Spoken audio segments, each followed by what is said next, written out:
دا د خپل ژوند یو معمول جوړ کړي چې کلم زه د امام الانبیاء نوم اورم نو شوق سره بوام صلی الله علیه وسلم.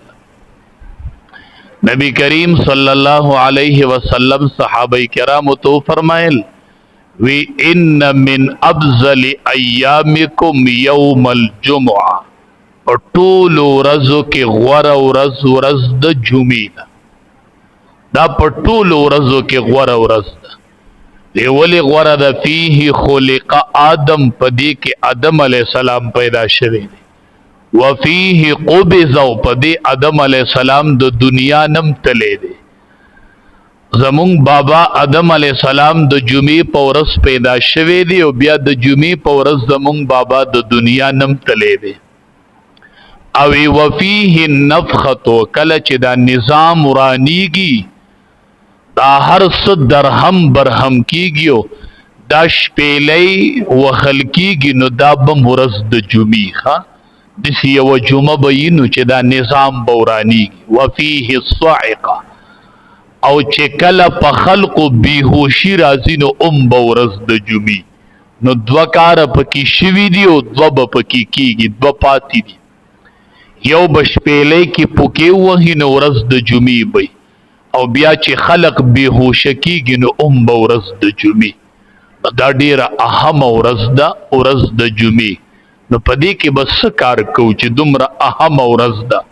چکرونه به پکې ځو، منځونه به پکې پرېږدو، او چوټي به کوو. د چوټۍ مطلب دا دی چې الله به نه یادو، دا د چکرو ورځ ده او دا د پروګرامونو ورځ ده د جمعې ورځ نه.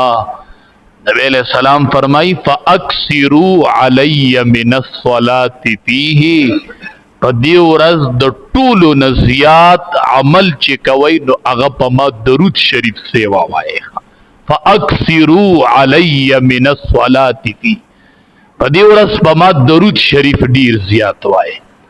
وی فإن صلاتکم معروضة علی، ستاسو درود په ما باندې پیش کیږي. د ځمکه کې ملائک مقرر دي، هغه د دې ځای نه زما او ستا درود وړي او په امام الانبیاء باندې پیش کوي. ښه، په دې ځمکه ملائک مقرر دي.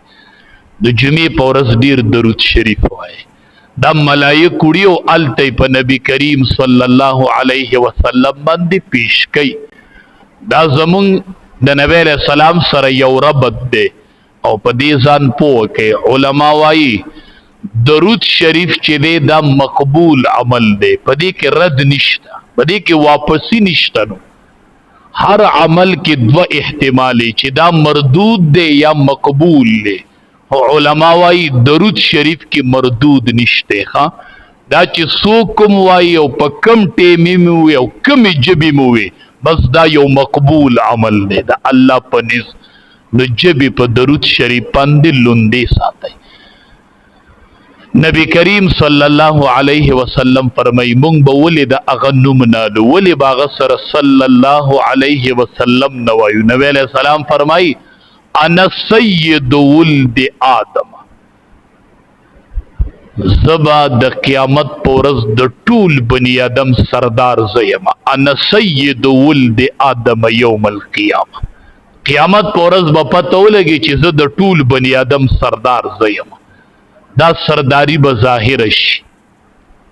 واول من ينشق عنه القبر، او کله چې قبرونه کولاویږي نو د ټولو نړومبې به زما قبر کولاویږي.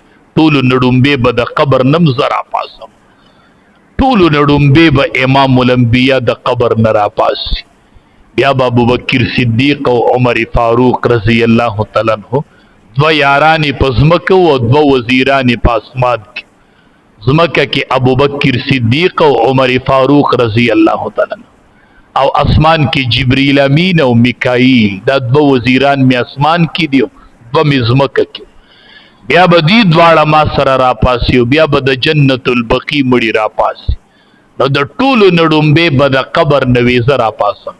خو و اول شافع، د ټولو نړومبې به د قیامت په ورځ سفارش هم زه کوم. نبی علیہ السلام فرمایي و اول شافع، हाफिज ब सफारिश की, आलिम बकी, शहीद बकी, हाजी से बकी, हुआ अव्वलु शाफिइन। नबी अलैहिस्सलाम फरमाई द टूल नडुम्बे ब सफारिश ज़कोम प मैदान महशर औ बल व अव्वलु मुशफ़्फ़इन औ द टूल नडुम्बे बहम जमा सफारिश कबली। सफारिश बम डुम्बे को मौ कबली गी बम जमा सफारिश।